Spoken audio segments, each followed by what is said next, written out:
이강재입니다. 이 전체 우리 포럼을 기획하신 김병준 교수께서 가볍게 발표해달라 해서 가볍게 준비하고 가볍게 나왔습니다.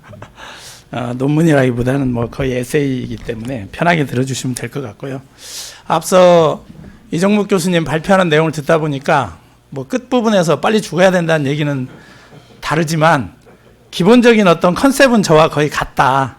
그래서 보면 문인들의 삶에 공자의 얘기가 이미 뭐 조선시대에 어쩔 수 없이 육아를 공부했을 거기 때문에 보편적으로 퍼져 있던 이야기들이 아닐까 이런 생각을 하면서 좀 들었습니다.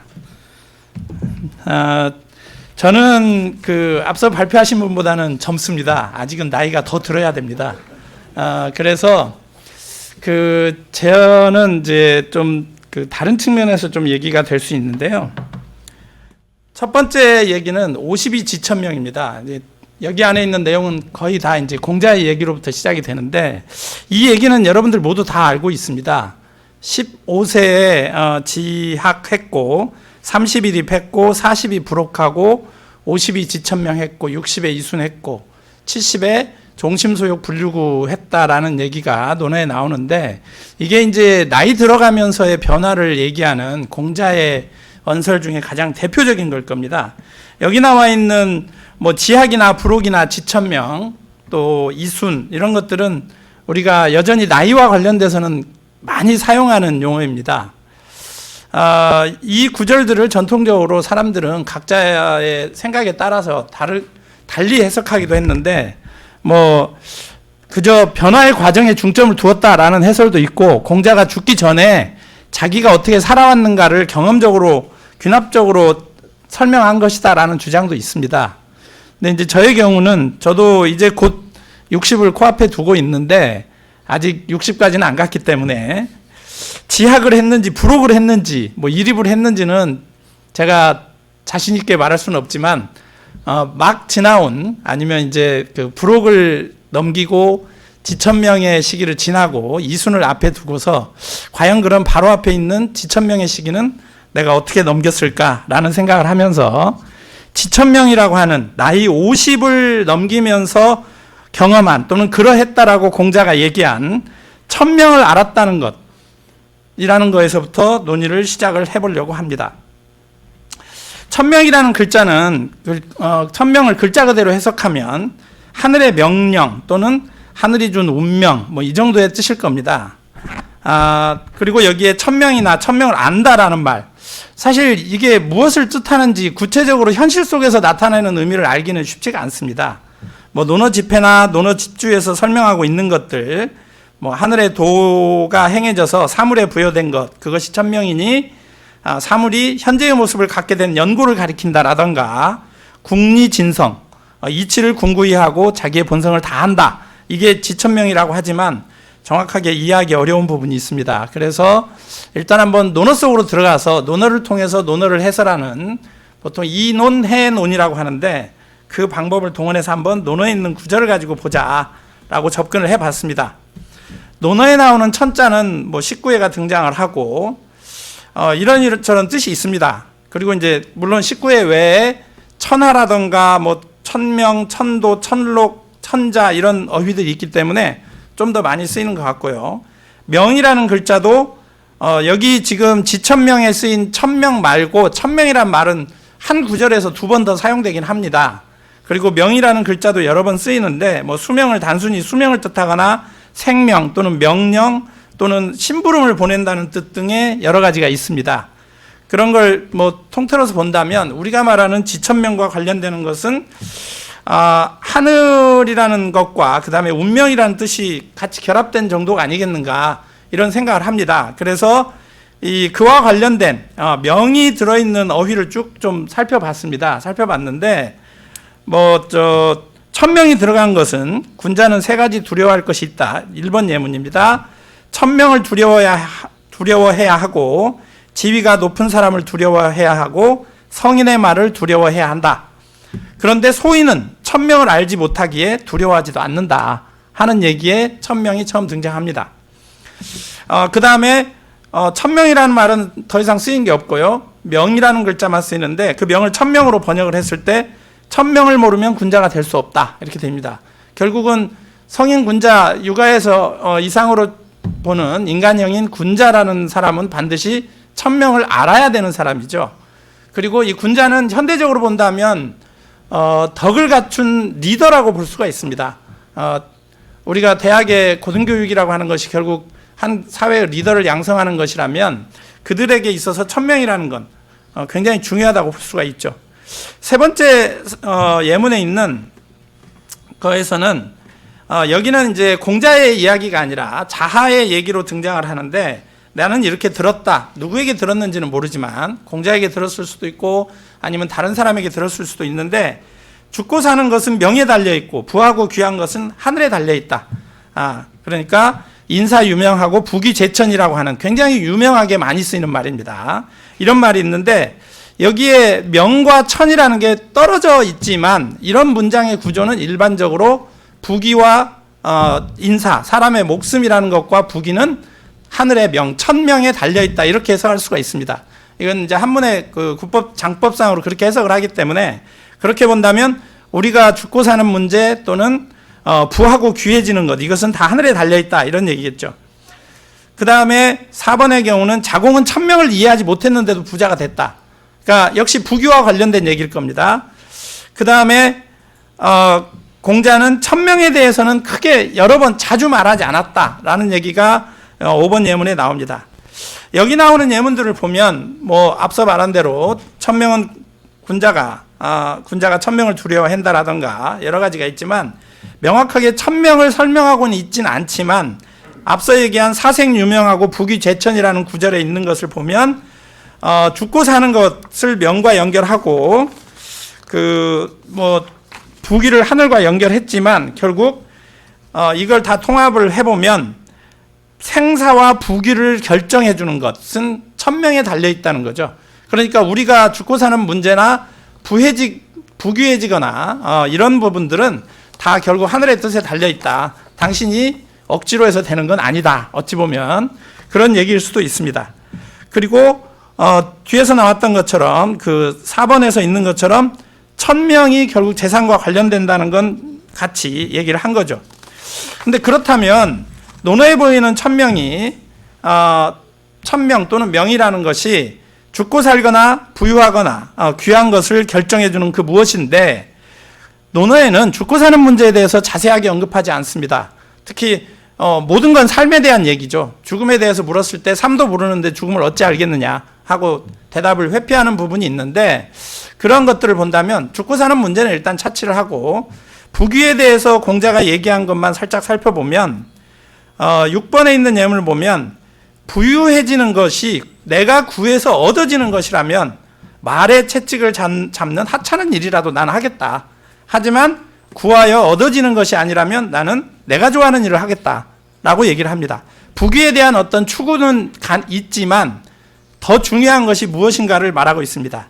그 다음에 7번에서도 올바른 삶을 살아가겠다는 뜻을 가진 선비가 나쁜 옷이나 나쁜 음식, 부귀와 반대되는 빈천한 경지를 싫어한다면 그와 함께 어떤 논의도 할 수 없다.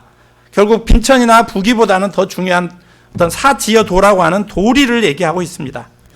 또 그 다음에 8번에서는 나라의 올바른 도가 행해진다면 가난하고 천한 것이 부끄럽지만 나라의 올바른 도가 행해지지 않는데도 부유하고 귀하다면 그것이 오히려 부끄러운 일이다 해서 부귀라는 것을 나라의 올바른 도리가 행해지고 있는가 그리고 그것을 나는 어떻게 접근하고 대하고 있는가와 관련을 시키고 있습니다.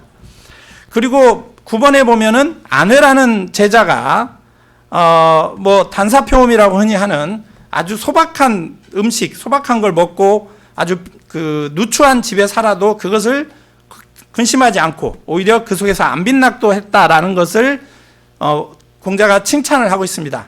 이걸 보면 공자가 앞서 언급한 것과 같이 생각을 해보면 공자가 이 안연을 사랑했던 이유가 어디에 있는가 하는 생각이 듭니다. 이런 구절들을 가지고 보면 공자는 부귀는 누구에게나 중요하고 공자도 원하는 것일 수 있다. 그러나 나라의 올바른 도리나 자신이 진정으로 가고자 하는 길보다 더 중요할 수는 없다. 이런 얘기를 하고 있는 거죠. 또 앞서 얘기했던 부귀는 하늘에 달려있다. 부귀 제천이라는 구절과도 같이 충분히 생각해 볼 구절이다라는 생각이 됩니다. 그렇다면 여기서 이제 공자가 하늘의 뜻이라고 하는 하늘을 이제 거명을 한 부분들이 있는데 그건 어떤 의미를 가졌을까를 잠시 생각을 해 봤습니다. 근데 이제 여기 그 10번 예문에 있는 내용을 보면 사실 공자가 나를 알아주는 사람이 없구나 하니까 옆에 있는 자공이 왜 선생님 알아주는 사람이 없다고 하십니까? 라고 했을 때 공자가 하늘을 원망하지 않고 다른 사람을 탓하지 않는다 라고 얘기를 하면서 이 아래에 있는 일상적인 인간의 일을 배우고 그걸 통해서 위로 심오한 하늘의 이치에 통달을 하니 진정으로 나를 알아주는 것은 하늘이다 라고 얘기를 합니다. 사실 이 구절은 처음 그냥 보면 굉장히 이해하기가 어려워요. 동문서답만 하는 것처럼 보입니다. 그런데 가만히 잘 보면 결국은 하늘에 대한 얘기, 자신을 알아주는 것은 하늘이고 하늘과 함께 뜻을 피고 지나겠다라는 얘기를 합니다. 그래서 저는 이 구절을 보면서 이제 이런 생각을 합니다. 하늘과 남을 원망하거나 탓해서는 공자의 생각은 이런 것이라고 봅니다. 문제를 해결할 수 없다. 그러니 스스로 인간의 일, 우리가 살아가는 일에 대해서 좀 더 배워서 그것이 결국 천명을 이해하는 단계까지 나아가면 된다. 그리고 결국 그렇게 하다 보면 공자를 이해해 주는 것은 하늘일 것이라는 말로 이어지는 것처럼 당장 타인들이 나를 이해하지는 못하는 것 같지만 계속 자신이 할 도리를 하다 보면 결국은 세상은 다 이해하게 되어 있다. 약간은 외롭게 해나가지만 그렇게 된다.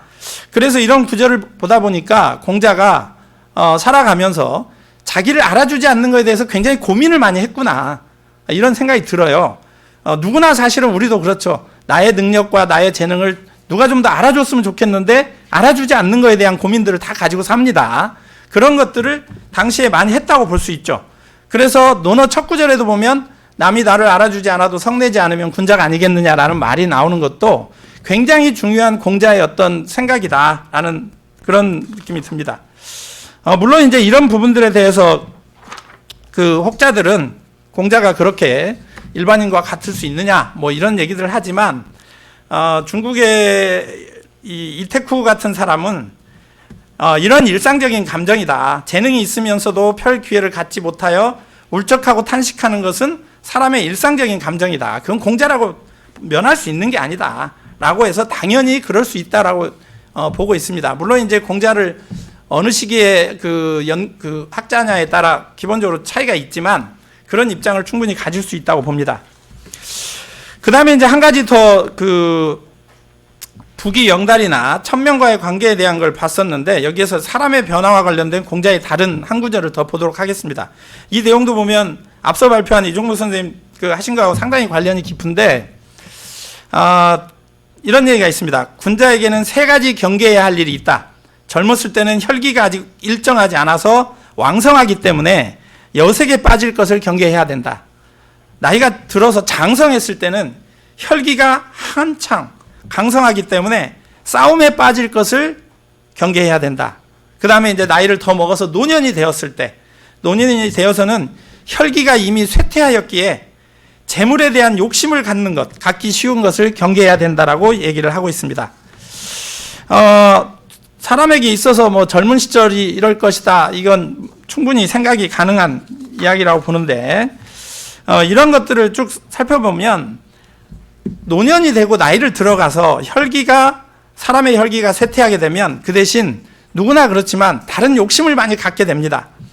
그것은 물질적인 것일 수도 있고 권력욕일 수도 있고 명예욕일 수도 있습니다. 권력과 재물을 갖고 있어야 자신의 존재감이 살아있다고 생각하게 되고 물러나야 할 때를 모르고 끊임없이 욕심을 내는 거죠.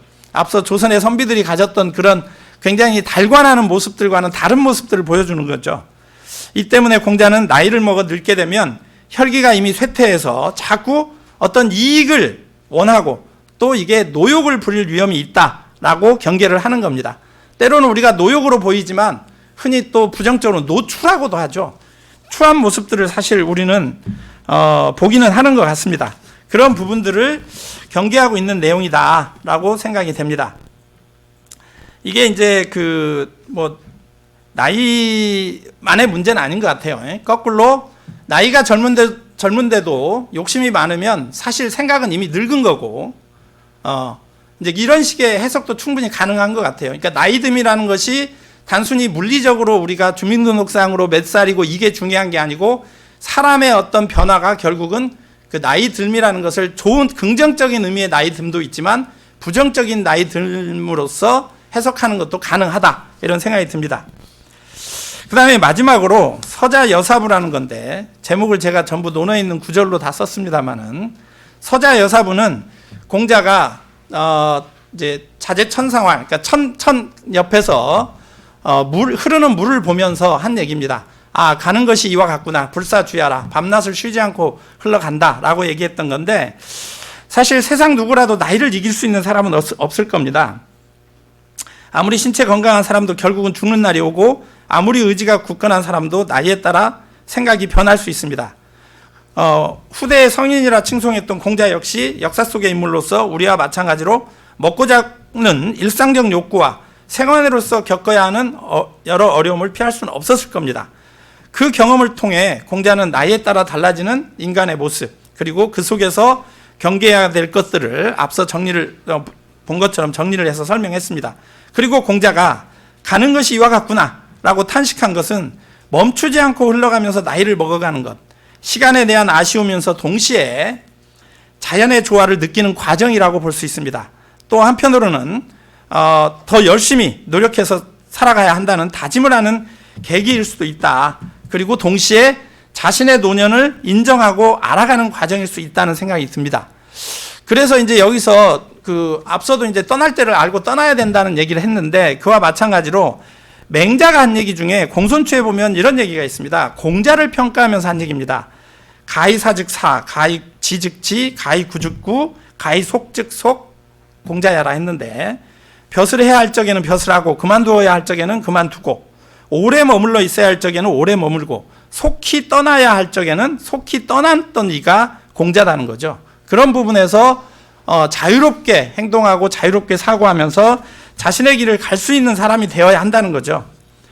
우리가 이제 앞서 공자의 얘기들을 쭉 살펴보다 보면 이렇게 이제 이렇게 투영되는 부분들이 상당히 많이 있는데, 현실에서도 보면 그런 것 같아요. 동서고금을 통해서 보면 어느 사회나 능력이 안 되면서도 높은 지위에 오르거나 불법 편법을 동원해서 부유해지는 사람들 굉장히 많죠. 사육에 가득 차 있는 사람들을, 이런 사람들을 보면 이것은 공자가 말하고 있는 것과는 전혀 다른 삶을 사는 사람들이구나 하는 생각을 하게 됩니다. 제 발표는 여기서 마치겠습니다. 감사합니다.